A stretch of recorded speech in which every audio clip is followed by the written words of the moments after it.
The Bumblebee and the Marigold by Mac Devlin. Left field. Way out. It was always where they put me, a guarantee that the only trophies I would ever get would be for participation. Sometimes they let me swing the bat, but mostly I rode the bench. I didn't much care, baseball wasn't my idea anyway. My mom had told me I needed to get out more, needed to make friends, needed to play outside. When I hadn't shown initiative for any of those things, she'd signed me up for freaking baseball. I would have much rather stayed in my room playing, cutting my way through zombies, shooting my way through packs of hellhounds. I was almost at the final level where I would confront the blood demon herself in an epic battle. I didn't blame my mom for not understanding, didn't even blame her for signing me up for a sport I didn't care about. I didn't blame her, I blamed the doctors. It's important for Mac to stay active, they would say. His disease is progressive, so the best way to slow down that progression is to keep him moving. They always talked about me like I wasn't sitting in the room. I was 14, almost 15, and smarter than most, so when they talked about me like that, it made me mad. Pissed, even. Sometimes I imagined that the zombies and blood demon were just hordes of doctors coming to poke me with needles, to stick me inside machines, to test my reflexes. At those times, I took an almost manic glee in chopping off their heads, whooping with delight at each kill.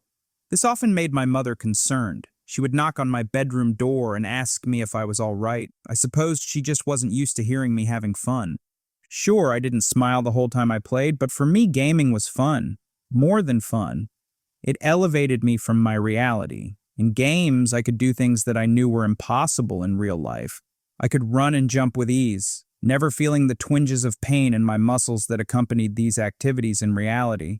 That was why I was in left field, way out. The chances of a ball coming in my direction were slim. I also knew this wasn't one of those stories that ended with me catching the ball and throwing it to home plate for the win. I couldn't throw that far, and if the ball did happen to head in my direction, it would have to fall directly into my glove. It was the bottom of the second anyway. No one had even gotten a hit yet. My eyes wandered across the outfield. It was nothing like that song my mom sometimes listened to. There were no dandelions out here. Everything had been trimmed back, mowed over. It made me sad. I didn't understand why everything had to look perfect, why all the flaws in the world had to be brushed over. I supposed it bothered me because I too was flawed, broken, different. I didn't really fit in anywhere. When I was 13, my mom and I had moved to a new town, and I had started a new school. I had thought it would be my opportunity to start over, to reinvent myself. No such luck. There was no hiding certain things, like the way my left foot sometimes dragged behind me when I was tired, or the way the muscles in my arms were dented with atrophy. I saw the small patch of flowers in front of me for the first time. I couldn't believe I hadn't seen them before. Trudging into left field with my head down, I should have noticed them.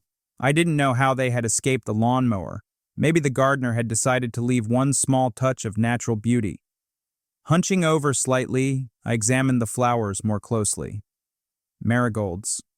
My mom had planted some in the garden at the house, and sometimes I would go outside just to look at them. Seemingly simple, yet so complex, I found the folds of their petals fascinating. They looked like little balls of sunshine. From the infield came the crack of the bat striking the ball. I looked up thinking maybe I was wrong, that maybe I was the kid in the story who made the impossible catch. When I looked up, I saw the little white ball bouncing toward first base. The kid on first scooped up the ball with ease and waited on base, gently tagging out the runner as he jogged up. Parents in the stands clapped and hollered. It was nothing significant, but they acted like it was a pivotal moment in the game. I scanned the crowd, found my mother sitting in the first row, her phone held up to her face. I thought she might be recording the game. What the hell was the point? Nothing was happening. My gaze returned to the flowers. I thought about picking one, bringing it to my mother to make her smile, but decided against it. There were already too many scars on the landscape. A fat bumblebee drifted into my line of sight, buzzing around the flowers for a moment. There was something strange about its flight pattern. It would shoot forward and then dip slightly. It seemed like something was holding it down. The bumblebee finally selected a flower and landed on a delicate petal. As it explored the surface, I noticed that one of its tiny legs was missing, which was probably why it had such a strange way of flying. The missing leg left it unbalanced. Despite that, it still flew because that's what bumblebees did. They flew. If they didn't fly, then they couldn't eat, and if they couldn't eat, they would die a slow death. Normally, I regarded insects with disinterest. I wasn't afraid of them like my mother was, and I didn't find them particularly interesting. I didn't kill them immediately, as so many other people would, but I also didn't care if they lived or died. This bumblebee was different, though. I felt an affinity for the insect, seeing in it my own struggles. Another crack of the bat meeting the ball drew my attention. I looked up again, strangely feeling the same expectation as before. Maybe this was my moment. No. The ball went foul, and some of the parents in the stands groaned.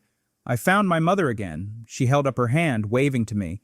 I hesitated a moment, then waved back. I hoped none of the other kids saw. When I looked back down at the small patch of marigolds, the bee was gone, probably having flown off during the commotion. I searched the air, hoping to catch sight of it one last time. Not a trace. I wished it luck.